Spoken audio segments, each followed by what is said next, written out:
reach. Who could forget the phone receiver, still damp with sweat and swinging from its cord, that Zodiac had used only moments before? He had brazenly called police from a phone booth 4 blocks from their headquarters. Directly after an attack, he was compelled to gloat, heartlessly calling his victims' families, breathing silently into the phone as if he were about to speak his name. We knew Zodiac, whoever he was, as a man of many parts: cryptographer, criminologist, chemist, artist, engineer, bomb builder, poet, weapons master, and above all, a practitioner of the rope, the gun, and the knife. The tension grew as Zodiac, unquenchable in his bloodlust, hinted at previously concealed murders. Had he made a past mistake that might reveal his true face? "They're only finding the easy ones," he wrote. "There are a hell of a lot more down there." Zodiac may have been referring to the October 30th, 1966 murder of a Riverside, California co-ed. Zodiac was drawn to attack or write on holidays: the 4th of July, Thanksgiving, Columbus Day, Christmas, Halloween, and Labor Day. In Southern California, a double murder on a beach on Whit Monday, a Virgin Island holiday, may have been his first, a rehearsal for a double stabbing at a lake 6 years later. Zodiac had connections to the Virgin Islands, as did one of his victims. Though highly intelligent, Zodiac was not an original man. He had stolen his image and method of murder from a watch, movies, comic strips, and a short story.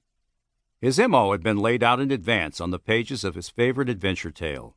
Obsessed with the idea of hunting men as game, Zodiac stalked young couples, because man is the most dangerous animal of all to kill. His rampages occurred on weekends, at dusk, or at night under a new or full moon.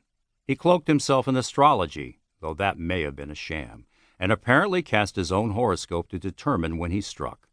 Or was Zodiac only moon-mad, affected by the moon as the tides are? Almost all the homicides attributed to him involved students, killed in or around their cars near bodies of water and places named after water. Water always figured in his crimes somewhere. Possibly Zodiac was a swimmer, boatman, or sailor. Whatever he was, he knew Vallejo, a Navy town where the Northern California murders began, intimately. I was convinced Zodiac was a long-time Vallejo resident who knew his victims and had stalked 2 for a period of time, one in particular. Zodiac still walked among us from the 1960s into the 1990s. He was not at work elsewhere. His massive ego and easily identifiable methods would have made him known instantly. He intended to play his game of outdoor chess to the death and on home turf. Surviving victims and horrified witnesses fled into hiding. Investigators themselves were fearful. In their hearts, they knew there was no defense against the compulsive random killer. Some eyewitnesses were never interviewed by the police or recontacted to be shown photos of suspects. I only found them decades afterward. One had seen Zodiac unmasked and could identify him. Others had seen him cloaked in darkness or in his hood or at a distance. All of the witnesses had untapped and important information to give. The prime witness had unique body language, and unbidden, the eyewitnesses all commented on Zodiac as lumbering like a bear, clumsy, not very nimble. Included in this book is an in-depth analysis of the 2 films that inspired Zodiac's costume and M.O., and the short story that obsessed him. Popular culture and the face of a watch may have inspired him, but Zodiac himself inspired not 1, but 3 copycat murderers in New York, Vallejo, and Japan.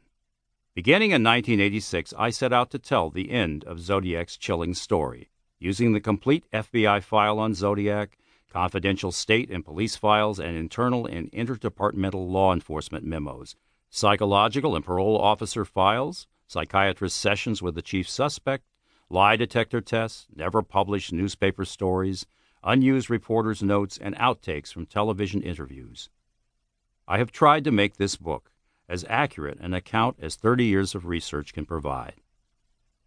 Most importantly, in this book for the first time are all the Zodiac letters and envelopes previously unreproduced. Quoted are copycat letters and possible Zodiac letters mailed anonymously to me. Automatic writing, done under hypnosis by Starr's sister-in-law, indicates she saw Zodiac ciphers in his hand before they appeared in the press. Starr had bragged to friends long before there was such a person as Zodiac that he would hunt couples with a gun that projected a beam of light.